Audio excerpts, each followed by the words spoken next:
ஒரு அழகான சிறிய கிராமத்தில் ஒரு பெரிய குளம் இருந்தது.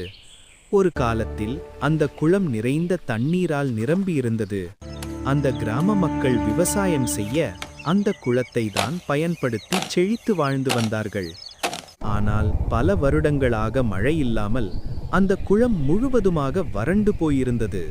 அந்த கிராம மக்கள் விவசாயம் இல்லாமலும் வேலையில்லாமலும் கிராம மக்கள் மிகவும் கஷ்டப்பட்டார்கள். ஒரு நாள் கிராமத்தின் மூத்தவர் ஒருவர் ஒரு யோசனை சொன்னார். இந்த குளம் வறண்டிருக்கிறது, ஆனா இந்த மண்ணு பனை மரத்துக்கு நல்லது. நாம் எல்லோரும் சேர்ந்து இங்கே பனை விதை நடவு பண்ணலாமா? அந்த யோசனை எல்லாருக்கும் பிடித்தது.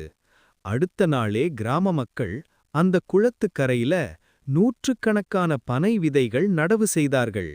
மாதங்கள் கடந்து வருடங்கள் கடந்தது. அந்த சிறிய விதைகள் உயரமான பனை மரங்களாக வளர ஆரம்பித்தது.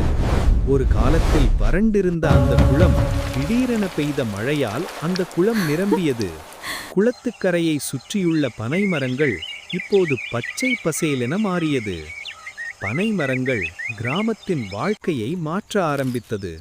மக்கள் பனை மரங்களிலிருந்து நுங்கு எடுத்தார்கள், கருப்பட்டி செய்தார்கள், பனை ஓலை கொண்டு கைவினைப் பொருட்கள் செய்தார்கள்.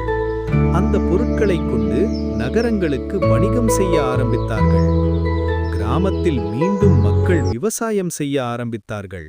வேலை வந்தது, வருமானம் வந்தது. மக்களின் வாழ்க்கை மெல்ல மெல்ல செழிப்பாக மாறியது.